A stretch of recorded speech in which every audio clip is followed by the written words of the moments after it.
the Navy's 250th anniversary, and I'm going to provide a little bit of a different perspective on what the Navy actually meant back 250 years ago. So let me see. Okay, here we go. Well, there you go. That's when I started at the Sound Lab in 1967. You know, I came in as your basic mechanical engineer.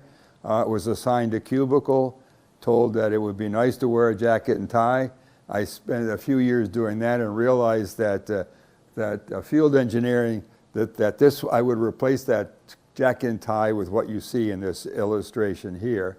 So that's me in the Arctic in the 90s, and we did a lot of work in there with communication between a submarine submerged under the ice and how you would get communication through the ice. So we spent a couple of weeks up there trying out a few experiments. So, whoops, that's the back. Sorry about that. Okay, here we go. The U.S. Navy. You know, on October 13, 1775, there was one ship, followed very quickly by additional vessels to constitute what was referred to as the Continental Navy. It was the Congress authorized the purchase of this particular the brigantine, the Defense, and it was soon outfitted with 14 guns. And in December, they authorized the construction of additional vessels. All right, well, you know, when you get right down to it, everything was really beginning in 1775. Prior to that, you know, it was becoming very obvious that that war with Britain was inevitable. You know, you'd already gone through the Stamp Act in the 1760s, moving on to the Boston Massacre, and you know, and all these things. Boston really was, including the Tea Party, the Boston Tea Party.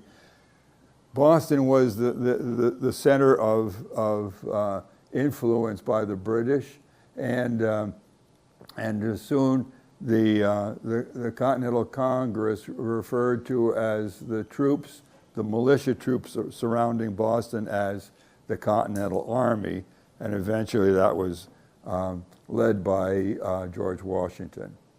Now, at that point, by June, King George declared the colonies to be in rebellion, which really meant, what that was saying, the inevitable has now begun. And for decades, the British naval presence was increasing in the colonies in the West Indies, and the Continental Congress recognized the need for a navy. And so what was going on was that the whole concept of the British was a maritime nation, and they had the most powerful navy in the world, essentially, and many of their vessels were now along the coast of the Americas. And so, but there was, behind the scenes, there was something else that was brewing, and it was brewing in the mind of a Yale student, and we'll take a look at, there he is, David Bushnell. Entered Yale in 1771. He was already 31 years old, probably about 10 years older than everybody else was there. But everyone knew in Yale, they was all aware that that war was not only inevitable, but it was really underway at the time. And so Bushnell undoubtedly, right across the street from Yale was Isaac Beer's Tavern. And it was a meeting place for students, as any college now has would have a tavern very nearby, which was a meeting place for modern students. The same was going on then. One of Bushnell's friends was Nathan Hale, who was about to graduate from Yale, and he was also probably 10 or 12 years younger. But they all congregated at Isaac Beer's Tavern the model was, if necessity was the mother of invention, then rum was the father. And having experienced that in my own years as an engineer at the local taverns, I can attest to that. So, okay, what the heck? Okay, something's going on. Okay, so at Yale, in the 18th century, engineering and science all fit under what was referred to as natural philosophy. And during his coursework there, this is where Bushnell got a lot of his ideas, but he understood that the explosive force of a bomb would have much more effect if it was placed under the hull rather than on the deck. If you were lobbing in a projectile onto the deck of a ship, it would just blow up and most of the energy would go upward. Underneath the hull, you would have the water being relatively incompressible. The force would then project up into the hull. The drawing you see there was the result of an experiment that Robert Fulton did in the early 1800s, proving that concept. But at the time and during the Revolutionary War, it was still kind of questionable. So, but Bushnell was convinced that would work. So the question is, how do you get that explosive device underneath the hull? You know, it's a good question. And because there was no solution to that, his answer was to create a submersible vessel. The word submarine was not a noun at the time. It was just a word, you know, submarine vegetation or submarine marine life and so on. But the answer to being able to cause that kind of damage to a British vessel was only capable by making a submarine vessel. So we can really say that rather than Groton, Saybrook really is the birthplace of submarine warfare. And the reason why I say that is because the Bushnell's turtle was being designed and developed and tested in the Connecticut River near Saybrook, on what is now the Essex portion of Saybrook at the time. For 200 years, there had been many attempts to describe the mission of the turtle. And throughout the 19th and 20th century. And that just shows you an artist's concept of the turtle approaching the HMS Eagle. Now, our goal in creating a replica was to test its function as a submarine and to go through all of the different requirements that a submarine has. The book that you see there and the image of that, the replica there is our version of of Bushnell's turtle. Now and you'll see as I go through some of these slides. And by the way, Jennifer asked me to keep the talk to less than 3 hours, so hopefully we'll be done here by dinner time. All right, but we'll get into more about the replica that we have there shortly. So this was a project that Old Saybrook High School had been asked to work on. Fred Frise, who was a shop teacher, they hired him. He had been one in the past, had gone off and done some other kind of work, but they rehired him with the specific goal was to regenerate a decent shop program. Wood shop and metal shop, all these kind of things were done. And when he was asked whether he would create a replica of the turtle, they contacted me because I had not only experience in submarine design, but also was a Navy qualified diver, and was very interested in, and I grew up in Westbrook, which was part of Saybrook at the time, very close to Bushnell's home. So, as I mentioned to you before, he was a local hero. Anyway, this is just some shots of Fred working with some of his students. We had kids that were working on the metal shop, and of course it was built with narrow barrel staves, and the kids would make a template and cut the barrel staves out. They would then be steam heated and bent and so on, and set up in a shiplap format. So you can see that the process, it took us 3 years to get the replica done.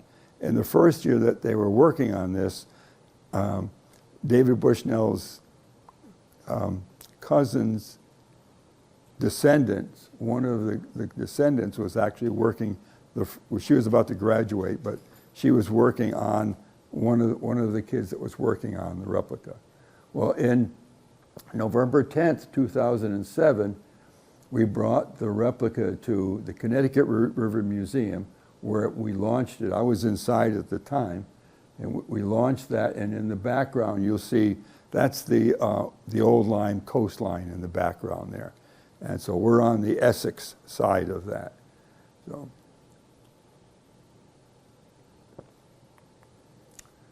now, that was a true submarine, a submarine vessel. It was truly had all of the functions that a modern submarine would have to attend with. So, watertight hull, that's an obvious one, but the hull penetrations are what make the actual hull watertight. They had to be where there was a watertight hatch. We had a brass casting, and in our case, we had the machine shop cut a groove in it, and there was O-ring, sealed against the hull itself. They didn't call them portholes back then, but they had to provide windows, an air supply. There was a ventilator with a pump that when this was on the surface, there was a ventilator, and the pilot would just crank this pump, and it would just suck air into the turtle. Of course, you couldn't do that when it was submerged. Now, maneuvering, simple thing at the time, a rudder, that was very normal. And we had one of the students his job was to build the rudder. So each kid had an assignment. Ballasting, another very important part of a submarine, and the turtle used both lead and ballast water in the bilges. So there was a way to have water brought into the bilges until the vessel would become neutrally buoyant. And if it got to be too much, you could pump. They had hand pumps, and you'll see them shortly. And the depth, the turtle was going to be attacking a British warship. The keel depth was on the order of 30 feet, and so the turtle had to be capable of not only being able to survive that depth, but know where it was. You needed to have a depth gauge. Well, a depth gauge had never been required of a vessel, of course. So that was something that had to be designed. Navigation, a compass. Anyway, so the primary difficulty was in creating a method of propulsion. The only way vessels were you had a choice of either sails or oars. And sails, of course, wouldn't work too well underwater. And some of the earlier attempts at building submarines did try to use oars to be able to move their vessels around. So when he started to propose something as a propeller, that was not a word. There was no such word in 1776. All right, so depth gauge. Boyle's law, for example, essentially it says if you double the pressure, you have the volume. So all that meant was that if you have a cylinder, it says a glass tube 18 inches long, 1 inch in diameter, standing upright, its lower end screwed into a brass pipe which external water had passage served as a water gauge. And so we built a similar one, which is 18 inches long or inch in diameter. It was plastic, but it was attached to a brass fitting that went through the hull, and when it was submerged, the depth gauge, this would rise up, and of course I did that.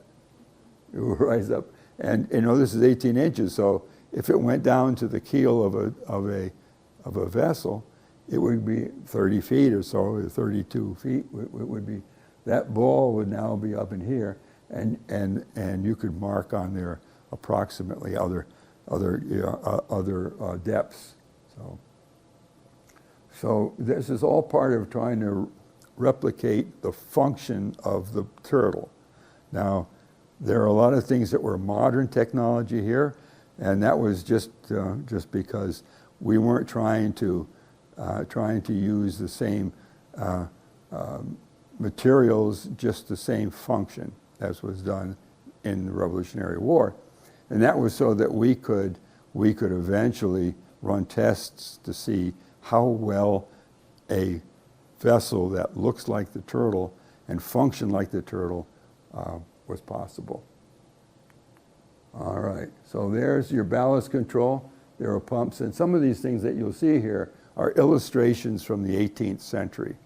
So when they were talking about 2 brass forcing pumps, and there was one in each hand, in that book, we illustrate what a forcing pump looked like. What did that word mean in 1776? So there's an illustration of it. The propulsion, we're going to be spending time on the propulsion of this because we're really, that was the big difficulty he had. Everything else was mechanical, and they could figure something out to make it function. But the propulsion, the oars or sails, obviously they couldn't use really either of them to make this thing efficient. So it's described as a pair of oars turned by foot like a spinning wheel. This is one of the quotes from Bushnell's description. So we knew that what he was referring to was a treadle. And so back in the 18th century, a spinning wheel treadle is just like this. You would sit there and you would run the treadle, and that would spin the big wheel. And by the way, that wheel functioned also as a weight, and it would maintain the rotation. So anyway, this is looking down into the replica. There'll be another picture shortly that you'll see. But I wanted to just show you that when we read something in the description, we says, okay, we have to figure out a way to make that same thing happen in our replica. So we're trying to get functional replication, not necessarily precise, a device that was exactly what was in the original. But functionally, this was our goal. All right, now we get to the propeller. The interesting thing is that there was a device like this had never been used to propel a vessel of any sort. So this was really the first time that his idea came up.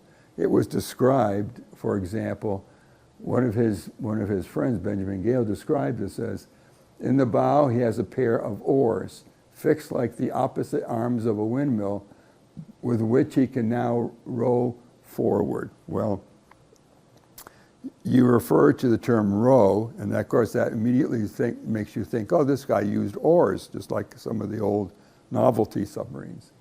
Well, not really, because we've already learned that these were rotated with a treadle, as in a spinning wheel. But there's no real other description of what that pair of oars their oars, okay? So you would, that's how it was misconceived for a long time.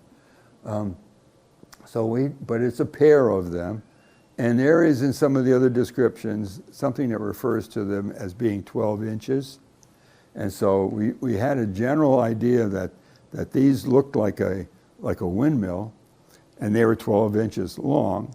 And I think there was even maybe like a 5 or 6 inch at the widest. So our idea was we knew that we were just going to have a double-bladed propeller.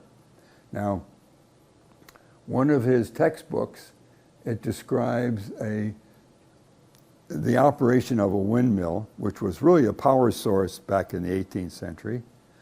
And in his textbook, it talked about the amount of torque that a windmill can provide with wind coming into the blades of a windmill. They rotate, and how much torque is on there was described in his textbook. And what it was there was a cone-shaped axle, and that ropes were wound around this thing, and as the windmill rotated up, the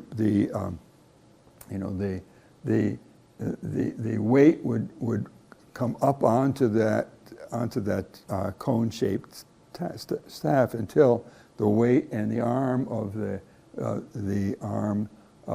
distance from the center out to that rope would determine, once it stalled, as the wind was crossing over the windmill blades, once the windmill blades would no longer turn, you could tell how much torque it was trying to force. And when that torque became more than what the windmill blades could provide. Now, what Bushnell, I think what he was immediately thought is that, gee, if you create torque with the windmill blades, what if you apply torque? And when you apply torque to windmills, you rotate those blades, and in so doing, you can create wind like in a fan, but you can also create thrust in the water as these blades turn. You apply torque, and the blades will turn and create thrust. Now,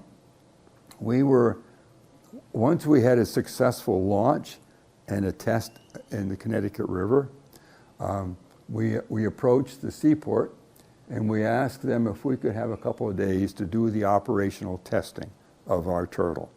And they have the ship lift. If you've ever been to the seaport, you'll see where they bring in some of their larger wooden vessels, and they come into their ship lift facility where they can be cleaned and where some of the planks can be replaced. Well, this is their ship lift facility where our turtle is sitting out there. We had 2 days to do some work on that, so we had to decide which operational function we were going to test. So the turtle was in position on May 20th, 2008. One of the things I just want to keep reminding folks about is that the people who operated this thing, the replica, were all Navy qualified divers. And I ran the team, as I had mentioned earlier, a team of Navy trained divers at the Sound Lab and its subsequent organizations. But the students that built this thing were also involved in the testing. They'd be collecting data, they'd be a part of recording what we were trying to do. So as one of us would be inside the turtle doing certain functions, which you'll see shortly, the students would be either videotaping, recording data, or participating in on the shore side portion of the experiment. The pilots, we had a couple of others in different functions, and you can see on the illustration the pilot's bench, which ran from port to starboard. The treadle is right down below there, and the treadle would crank, and the flywheel is just like the big wheel on the spinning wheel. It tends to provide that momentum as you're going around and cranking. This thing, they also had a hand crank too, and that's also in some of the descriptions. So the treadle, so that the pilot could change from using the treadle to actually just cranking it by hand. And and there's the bilge pumps, the depth gauge, that flywheel, and because a lot of the data we were taking was a function of the rotation of the propeller, we had a tachometer set there so that we could record the RPM of the propeller. That made a big, and that you'll see how that affected us. So because this is a one-shot deal, and all of us who were Navy trained, we had an emergency scuba tank in the back. If this thing sank, I had my dive team in the water so that we could, if we had to, we could attach a lift to it and so on. But we had a scuba bottle inside here, so if it started to fill real quickly, you'd have a scuba tank full here. And all you would do really is to sit in there, because you can't open the hatch because the pressure is greater on the outside than it is on the inside until the entire interior floods with water. And while that's happening, you have the scuba tank on and you're breathing while you're sitting there waiting for this thing to fill. And once the hatch could be opened, then you could come to the surface. There's a 50-foot hose there.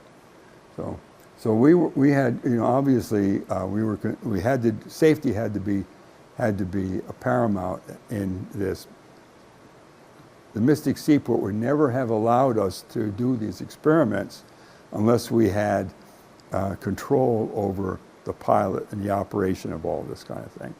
So we were very careful about providing a system for doing this, even though we were only going to be in the water just a matter of a couple of days. It was as important to have this. Of course, this is because I was going to be one of the pilots in this thing. I made sure that we had sufficient safety features in here.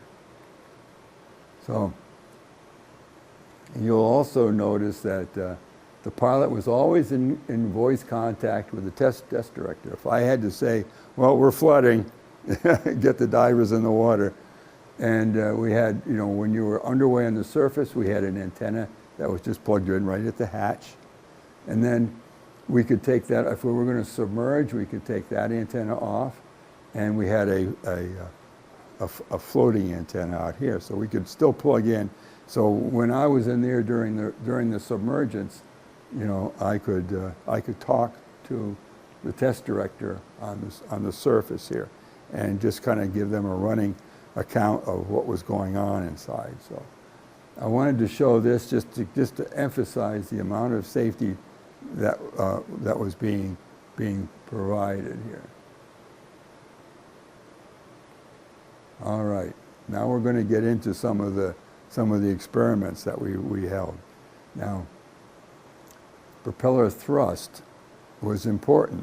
We knew that we had an idea of what the propeller looked like, just an idea, and so we had a bronze propeller, which is the one we felt was the most likely.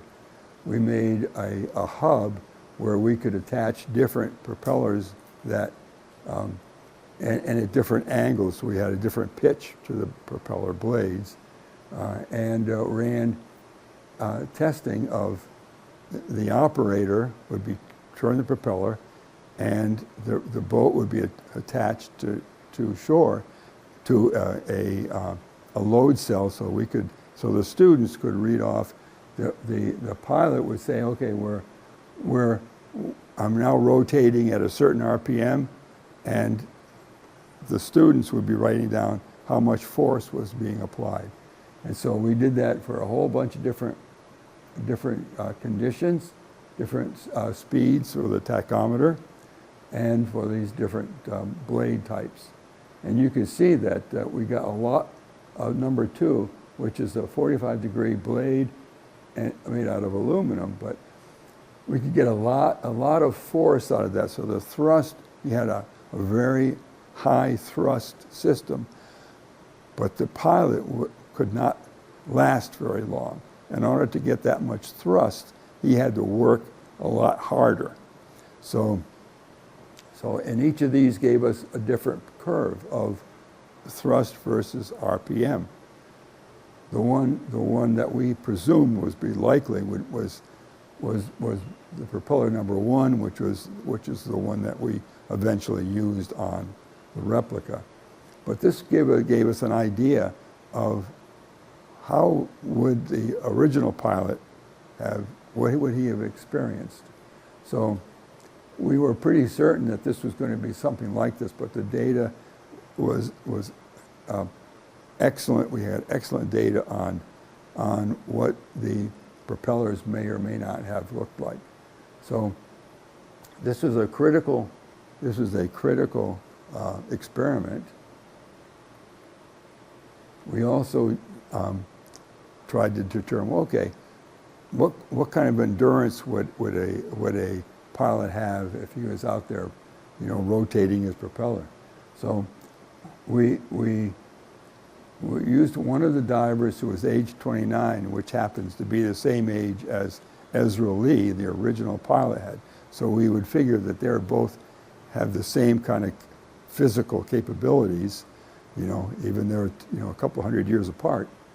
So we wanted to, and he was outfitted with the pulse oximeter. All of us have been to the doctors where they stick this thing on your finger, and you can record your heart rate and whether or not, and the efficiency of your oxygen intake. So we went through this for an hour. He was in there turning the crank for an hour. We would talk to him and say, okay, we want your RPM up to 45, and then run that, and we'll tell you when we're going to lower the RPM, and then we're going to say, okay, you can run that for half an hour, and then we're going to increase the RPM again. And so we followed his heart rate, beats per minute, and it followed pretty much as you would expect. His pulse oximeter gave us an idea of his ability to maintain the rotation of the propeller, and of course that would allow us to get an idea that in an hour, and we'll go into how far he could have gone in an hour. But this gives you an idea of the type of experiments that we were running. And again, we had the students were there helping take the data. All right. So how fast could he go? So we had a section of the ship lift marked, as you start and stop, and the pilots were able to get about a half a knot of transit speed with moderate effort. And even though he could have gone way past that hour that the pilot endurance tests. But one of the things about vessels is that if you're cutting nicely through the water, your resistance to that transit is relatively straightforward. But as soon as you increase the speed and you create a bow wave, that increases the amount of effort to be able to maintain, because your vessel is trying to go up onto the bow wave. And at 1 knot, the bow wave started forming. Well, this is a student. How did we determine that? Well, we had the turtle at one end of the ship lift, was on a line as one of the students. He would then just walk backwards pulling it, but we know we could record how fast he was pulling this through the water to see when that bow wave would form. And it was about a knot. By the time the bow wave was created, it was a knot. If you tried to propel this thing at a knot, it would all of a sudden, it would start to become much more difficult for the pilot. So you can see that each of these things, this is over the course of 2 days. And in those 2 days, we learned enough. I never thought about writing a book, but we learned enough about its operation to be able to put an entire story together about the turtle. So you can see where submerging was another thing, in order for the turtle to submerge and then maneuver while it was submerged, it had to obtain neutral buoyancy. If it was too light, it would never submerge. If it was too heavy, it would head to the bottom. So you had to be able to control the buoyancy of your vessel, maintaining neutral buoyancy. And because it's closed, if you went deeper, there was nothing to compress. So it's the amount of force necessary to maneuver always remained the same. So there was a vertical propeller and the forward propeller. So once you acquired neutral buoyancy, and I was in there at the time, you could rotate the vertical propeller and push yourself down. So I did that and then just hover there. So I could rotate that, and it would only take just a few rotations because you're neutrally buoyant. Didn't take much to lower the turtle. And eventually I brought it down and I just hovered about a foot above the ship lift. And one of the divers went down there and he looked at, okay, you're not on the deck here. You're afloat. You're floating, and I was floating, with about a foot of clearance on the ship lift, and clearance between the top of the hatch and the surface of the water. So we knew that if you could control the buoyancy of this thing until it was perfectly neutral, you could maneuver that with very little force. You could maneuver the turtle in any direction, really. So we're going to get now into shortly here. We're going to get into the actual attempt to sink the Eagle. So here would be your turtle pilot on the surface. Most of the operations were on the surface.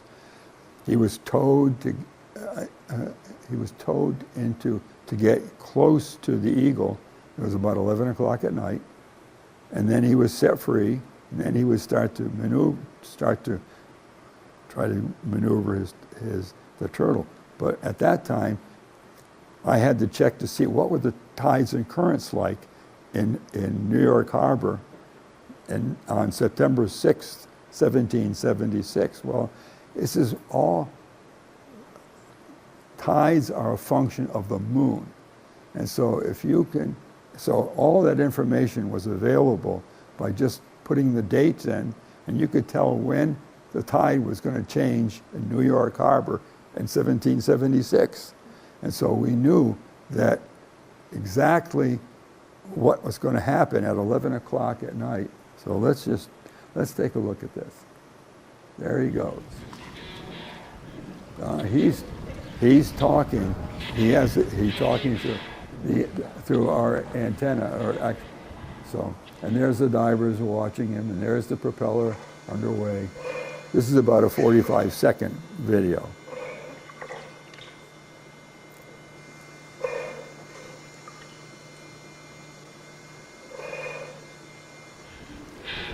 Now he sounds winded, but it's just, it's the microphone, After each of these, after all of these experiments, we would record all of the observations that each of the pilots had during their particular experiment. So, we did this several times, and what we really found was that it was about a half a knot that he could maintain, about a half a knot. All right, so we're going to go to September 6, 1776.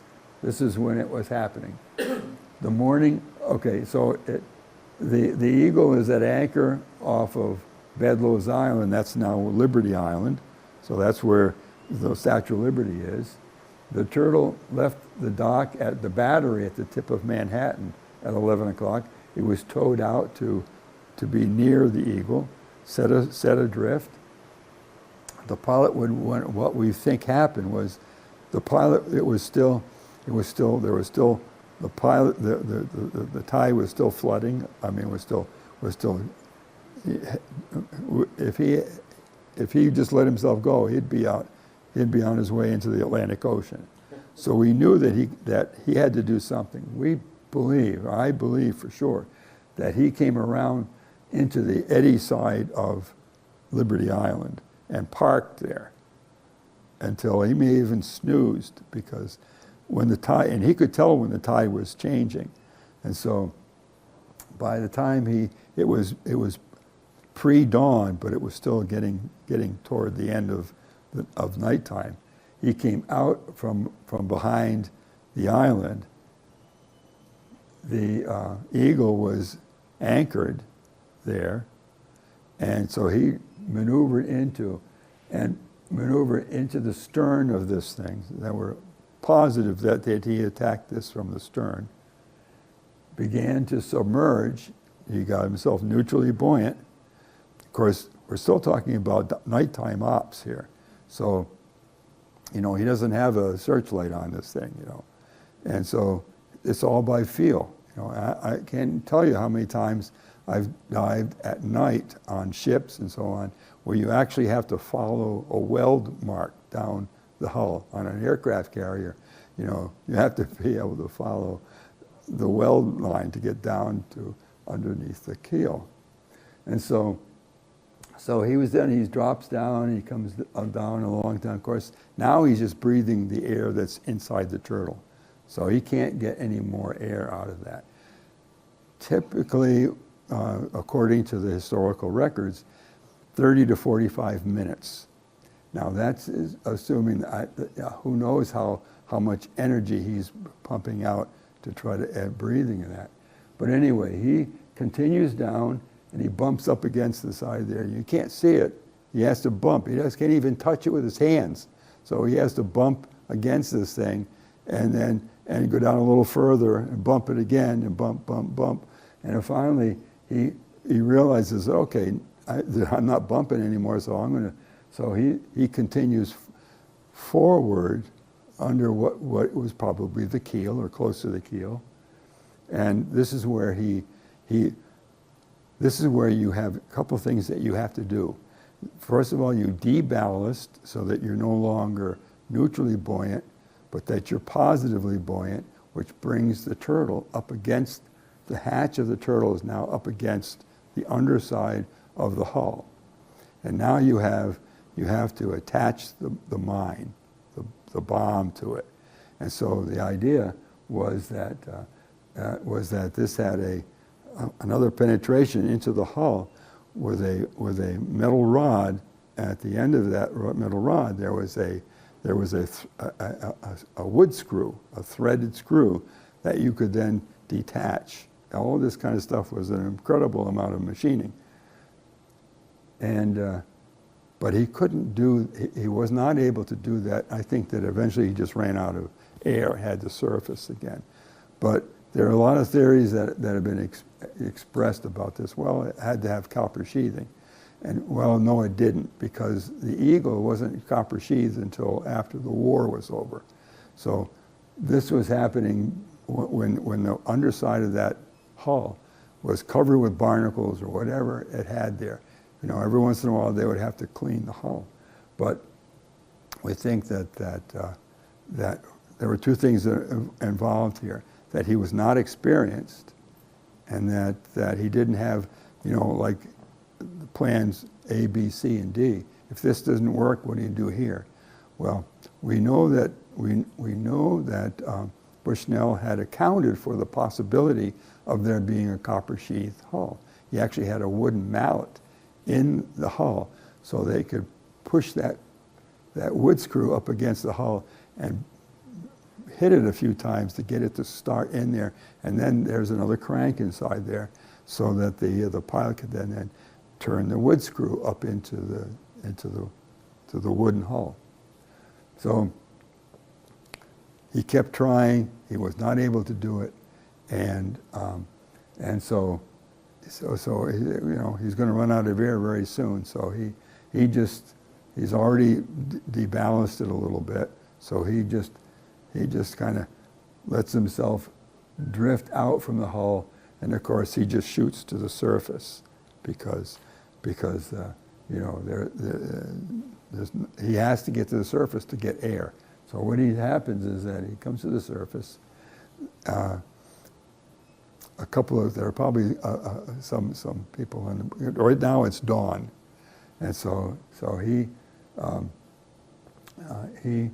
comes to the surface, and it's an interesting little story. It's all in the book, but that when he was unable to attach the line, he surfaced and returned to Manhattan.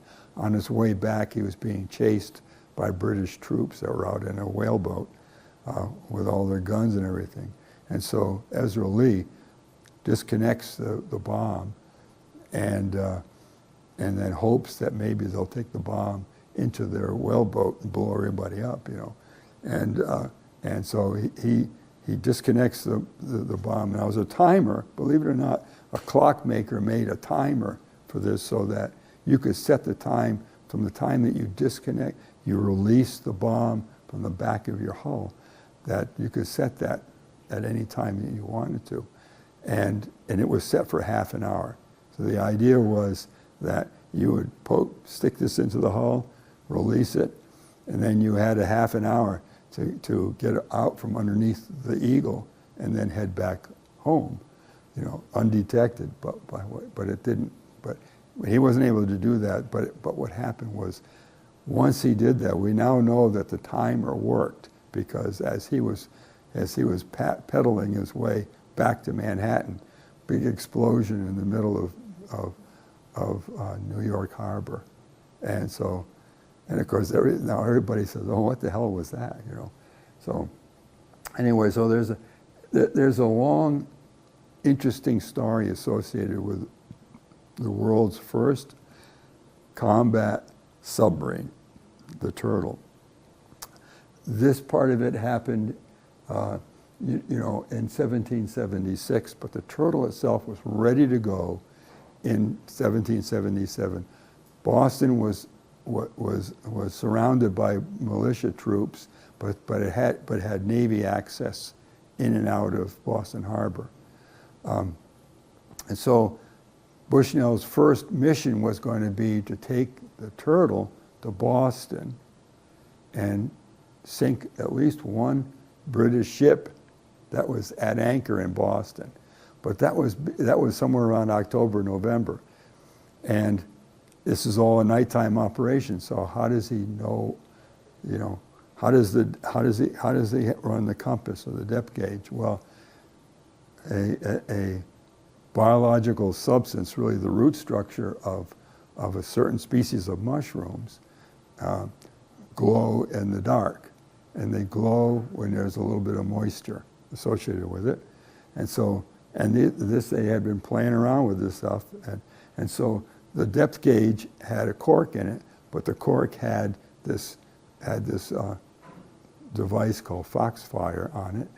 And so did the compass. His compass here, he could actually navigate, you know, looking at the compass to know which direction he was in. All that kind of stuff worked, except that it doesn't function at a certain temperature.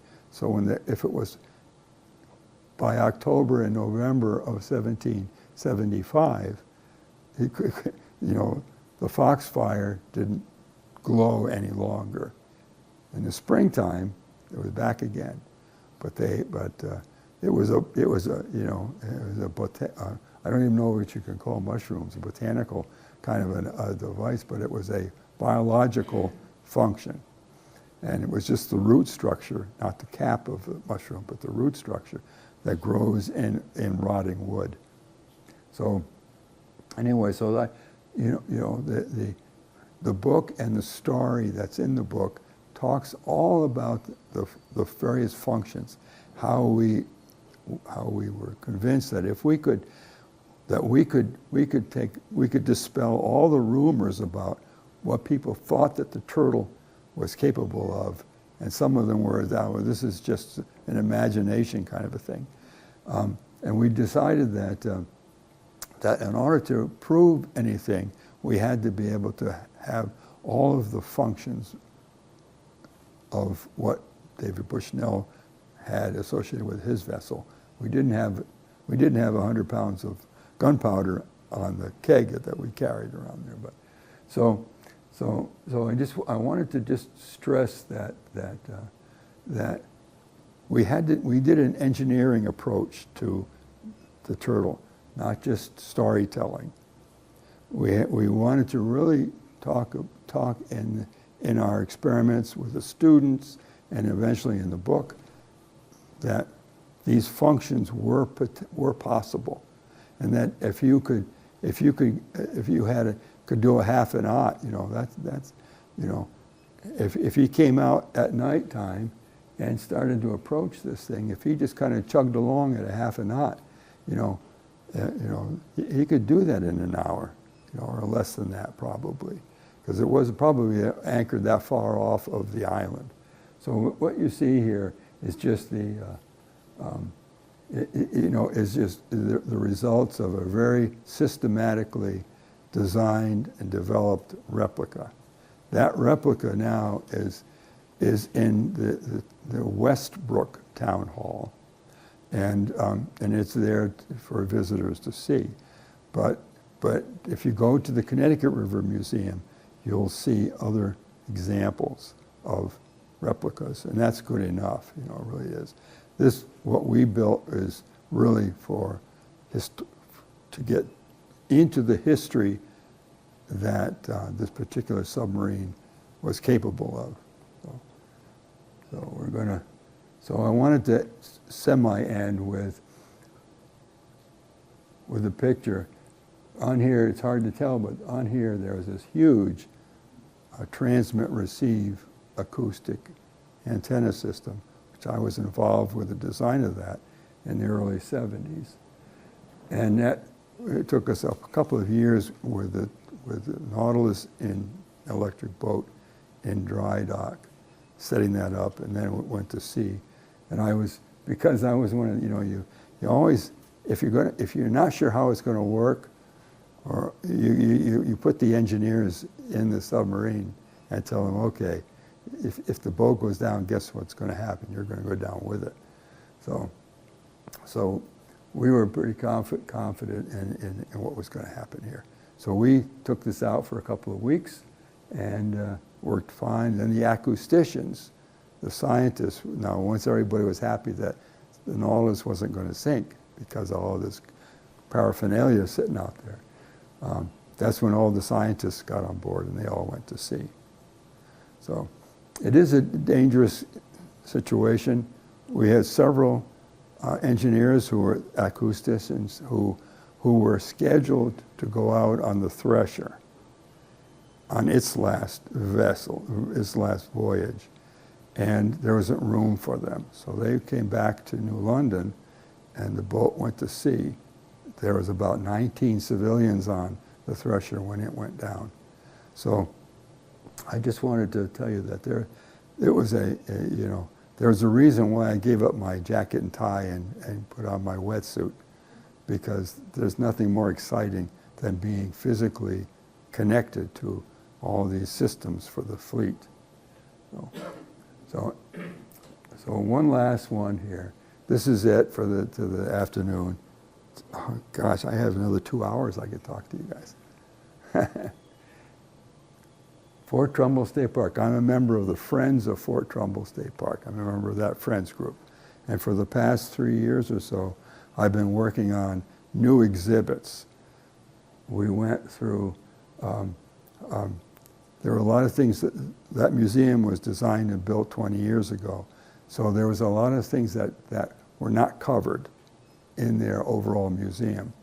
And so I had written a book about the evolution of sonar during World War I that all occurred at where Fort Trumbull is during the First World War. So I wrote an entire book about the evolution of passive sonar, and have been able to increase all of the information in the World War I section of the museum. I've been doing the same thing with the Cold War,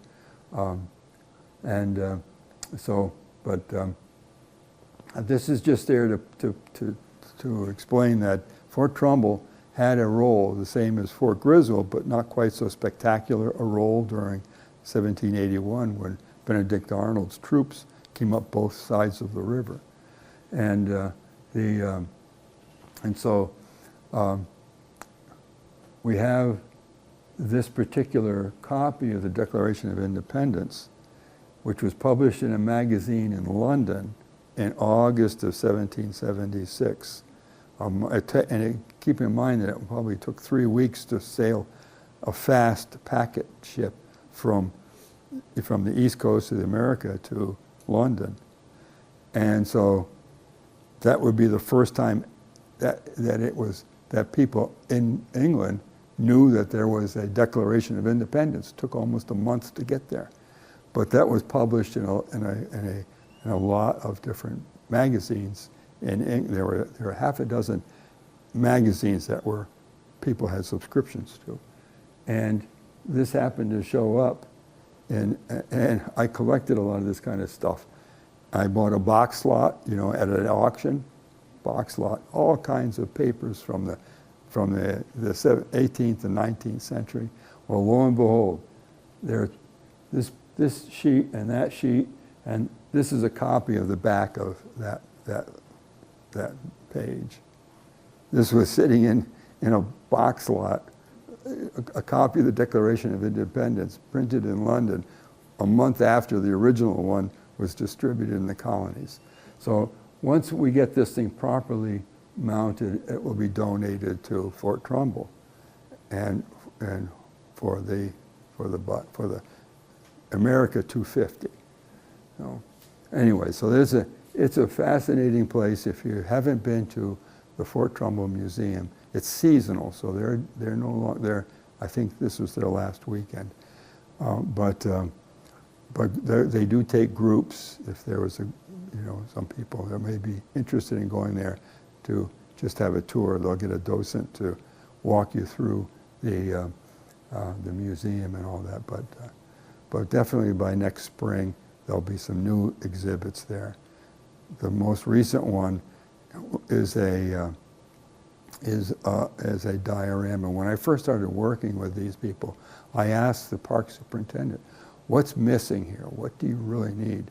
He said, "Well, we have dioramas of the War of 1812 and the Civil War and the Cold War and so on." He said, "We don't have one of the Revolutionary War, which is just earthworks with a bunch of cannons in it."